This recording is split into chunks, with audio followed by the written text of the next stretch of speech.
Disturbing visual. ఇప్పుడు నేను చెప్పబోయే ఈ వార్త కూడా చాలా కఠినంగా ఉంటుంది వినడానికి. సో సున్నిత మనస్కులు కొంచెం కలవరపడవచ్చు ఇలాంటివి వింటే, జాగ్రత్తగా ఉండండి. Yours description is highly advised. ఇప్పుడు ఒక దారుణమైన కొడుకు గురించి నేను మీకు చెప్తున్నాను. మేబీ అసలు అతను పుట్టకుండా ఉంటే బాగుంటుంది అని అనుకుంటారు ఖచ్చితంగా ఈ వార్త విని కనుక మీరు ఉంటే. ఈ వార్త గురించి విన్న తర్వాత I'm sorry to say this, but పోకిరిలో మహేష్ బాబు డైలాగ్ ఒకటి ఉంటుంది, నువ్వు పుట్టకుండా ఉండుంటే బాగుండేదేమో అనడానికి మరొక రకంగా చెప్తారు. అలాంటి డైలాగ్ ఇదిగో ఇలాంటి వాళ్ళ విషయంలో వాడాలనిపిస్తుంది. Maybe it's little harsh, but that is the fact. మహారాష్ట్రలో ఈ దారుణం చోటు చేసుకుంది. ఒక కుటుంబాన్నే ఒక ఐఫోన్ కోసం ఒక కొడుకు బలి తీసుకున్నాడు. ఐఫోన్ ఈఎంఐ గొడవలో తల్లి, తండ్రి, కొడుకు ముగ్గురు మృతి చెందినటువంటి ఘటన చోటు చేసుకుంది. ఛత్రపతి సంభాజీనగర్ జిల్లాలో ఈ ఘటన జరిగింది. ఐఫోన్ ఈఎంఐ కట్టడం కోసం తల్లిదండ్రులతో గొడవ పడ్డాడు కునాల్. ఈఎంఐ కట్టకపోతే చనిపోతానంటూ బెదిరించాడు. కవడ్యా డోంగర్ కొండ అంచుకు వెళ్ళాడు. ఆ పేరెంట్స్కి ఫోన్ చేశాడు. దగ్గరికి ఎవరొచ్చినా కొండపై నుంచి దూకేస్తారంటూ బెదిరించాడు. వెంటనే పోలీసులకు సమాచారం ఇచ్చారు కునాల్ పేరెంట్స్. కునాల్ను 2 గంటల పాటు రిక్వెస్ట్ చేశారు పోలీసులు కూడా.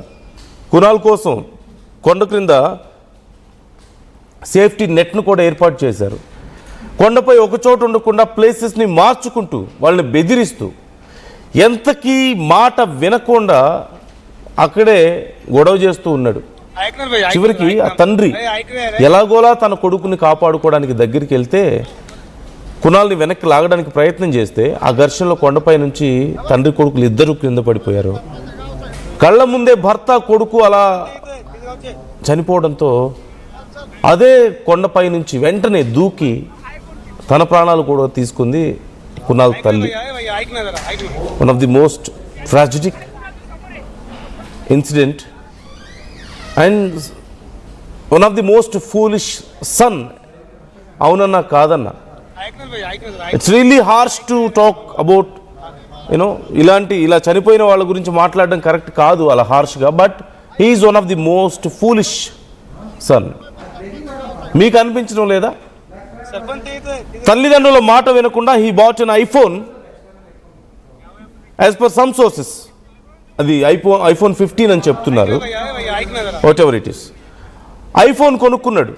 కొనుక్కున్న తర్వాత ఈఎంఐలు కట్టలేకపోతున్నాడు. నేను కట్టలేకపోతున్నాను, నాకు ఐఫోన్ కావాలి, మీరు ఈఎంఐలు కట్టండి అని చెప్పేసి ఆ తల్లిని తండ్రిని అడిగాడు. పాపం రోజువారీ కూలీ చేసుకుని బ్రతికే వాళ్ళ దగ్గర డబ్బులు లేవు.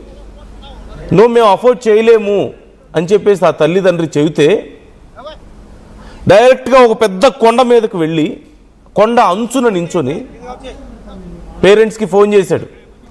నేను ఐఫోన్ కొనుక్కుంటే మీరు ఈఎంఐ కట్టనంటారా, ఇక్కడ నేను ఇక చనిపోతున్నాను అని చెప్పి ఫోన్ చేశాడు. వెంటనే పేరెంట్స్ భయపడిపోయి అతనికి చెప్పే ప్రయత్నం చేశారు, కానీ అతను ఫోన్ డిస్కనెక్ట్ చేశాడు. ఇమ్మీడియట్గా వాళ్ళు పోలీసులకు ఫోన్ చేశారు. ఫైర్ సిబ్బంది కూడా సమాచారం వెళ్ళింది. అందరూ అక్కడికి చేరుకున్నారు. పోలీసులు అతన్ని 2-3 గంటల సేపు బ్రతిమలాడారు. రా కిందికి రా, ఏదో ఒకటి చేద్దాం, మాట్లాడదామని చెప్పి బ్రతిమలాడారు. ఎంత చెప్పినా వినలేదు. కింద సేఫ్టీ నెట్స్ ఏర్పాటు చేస్తున్నారని చూసి కొండ క్రింద, అదిగో కింద అతను మళ్ళీ వేరే దగ్గరికి వెళ్ళడం, అక్కడి నుంచి ఇంకో దగ్గరికి. ఎందుకు? వాళ్ళు సేఫ్టీ నెట్స్ ఏర్పాటు చేస్తున్నారు, నన్ను పట్టుకోవడానికి ట్రై చేస్తున్నారు, సేవ్ చేయడానికి ట్రై చేస్తున్నారు అని చెప్పేసి అలా తిరుగుతూ ఒక హైట్కి వెళ్ళి అదిగో అక్కడ ఎడ్జ్కి వెళ్ళి నించున్నాడు. And if you can see that visual clearly, he was laughing there. నవ్వుతున్నాడు అతను అక్కడ. He was making fun. చివరికి ఇక గంటలు గడిచిపోతున్నాయి, ఓపిక చచ్చిపోతుంది. ఏం చేయాలో అర్థం కాక ఇది ఎంతసేపటికి తెగకపోవడంతో సరే ఆ తండ్రి ఎలాగోలా నా కొడుకుని కాపాడుకోవాలి, ఒకవేళ ఎక్కడ దూకేస్తాడో అన్న భయంతో కాళ్ళ వేళ్ళ పడ్డా ప్రాధేయపడ్డా వినకపోవడంతో చివరికి ధైర్యం చేసి తెగించి ఆ తండ్రి ముందుకు వెళ్ళి ఆ కొడుకుని వెనక్కి లాగే ప్రయత్నం చేశాడు కింద పడకుండా.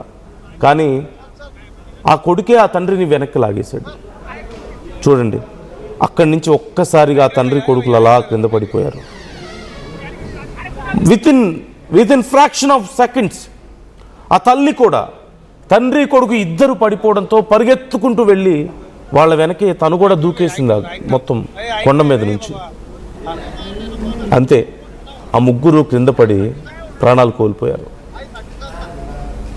ఈ ఇన్సిడెంట్ విన్న తర్వాత మీకేమనిపిస్తుంది వ్యూవర్స్? బాధేయడం లేదా ఆ తల్లి గురించి, ఆ తండ్రి గురించి?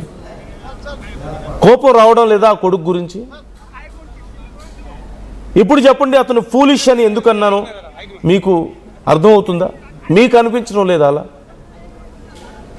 ఒక ఫోన్ కోసం, ఒక ఫోన్ ఈఎంఐ కట్టలేకపోవడం ఆ తల్లిదండ్రుల దౌర్భాగ్యమా? వాళ్ళు చెప్పినా వినకుండా అతను ఆ ఫోన్ కొనుక్కొని వాళ్ళని వేధిస్తుంటే, వాళ్ళు కట్టలేమని చెప్పినందుకు ఇప్పుడు ఆ కుటుంబం మొత్తాన్ని బలి తీసుకుంటాడా? జస్ట్ ఫర్ ద ఫోన్, ఒక ఫోన్ కోసం, ఫోన్ ఈఎంఐ కోసం.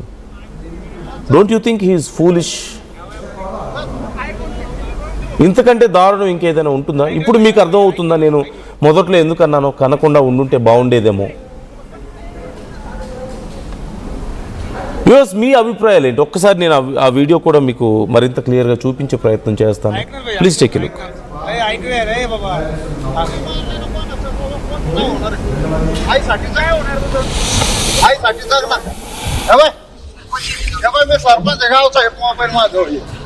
सरपंच तीन गावचे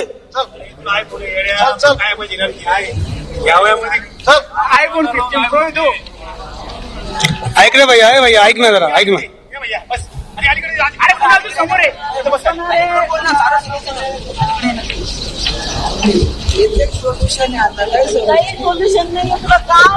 ऐक ना भैया, ऐक ना जरा, ऐक ना आमचं. अरे ऐक रे बाबा, तू उडी मारले ना कोणाचं मोठं नाव होणार. आईसाठी काय होणार तुझं? आईसाठी जग ना. ఇప్పుడు ఈ వీడియో దేశవ్యాప్తంగా చాలా వైరల్ అవుతుంది. దేశవ్యాప్తంగా వైరల్ అవుతుంది. పోకిరి సినిమాలో మహేష్ బాబు డైలాగ్ ఒకటి ఉంటుంది, మీరు వినే ఉంటారేమో. నీ తండ్రి సేఫ్టీ వార్డ్ ఉండాల్సిందని చెప్పి ఒక మాట అంటాడు. I'm really harsh maybe for using this word. కాకపోతే ఇలాంటి పరిస్థితుల్లో అంతకంటే బెటర్ థాట్ ఏమొస్తుంది మనకి? తన ఫోన్ ఈఎంఐ కట్టనందుకు తన తల్లి తండ్రి ప్రాణాలని బలి తీసుకున్నాడు తనతో పాటు. ఇంతకంటే ఇంకేం చెప్పగలుగుతాం మనం? ఇంతకంటే ఫూలిష్నెస్ ఇంకేదైనా ఉంటుందా? మూర్ఖత్వం పరాకాష్ట కాదా ఇది? ఖచ్చితంగా తల్లిదండ్రులు ఇలాంటి విషయాల్లో జాగ్రత్తగా ఉండండి. ఎక్కడో డైలాగ్ చెప్తారు కదా, పిల్లల్ని కనగలం కానీ వాళ్ళ రాతల్ని కనలేమని చెప్పేసి. So be careful. ఇది పేరెంట్స్కి ఖచ్చితంగా ఒక కేర్ఫుల్గా ఉండండి. ఇది చూసైనా సరే తెలుసుకోండి. పిల్లల విషయంలో జాగ్రత్తగా ఉండడం నేర్చుకోండి. ఖచ్చితంగా ఆ ఫాదర్ మేబీ ఇంకొద్దిసేపు వెయిట్ చేసి ఉండాల్సిందేమో అనిపిస్తుంది. కానీ ఏం చేస్తాం, పాపం కొడుకుని కాపాడుకోవాలన్న తపన చివరికి తన ప్రాణాలు తీసుకునేలా చేసింది.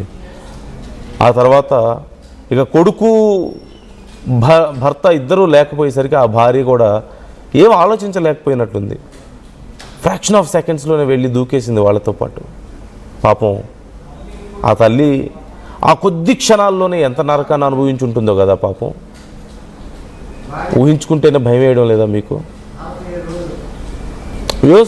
మీకేమనిపిస్తుంది ఈ వీడియో చూసిన తర్వాత? మీ ఒపీనియన్ ఏంటి? Try to comment.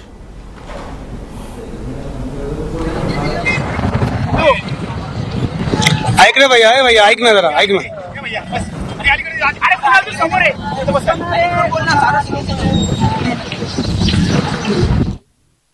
టోర్నమెంట్ కి ముందు పెయింట్ ఎలా చేస్తారు?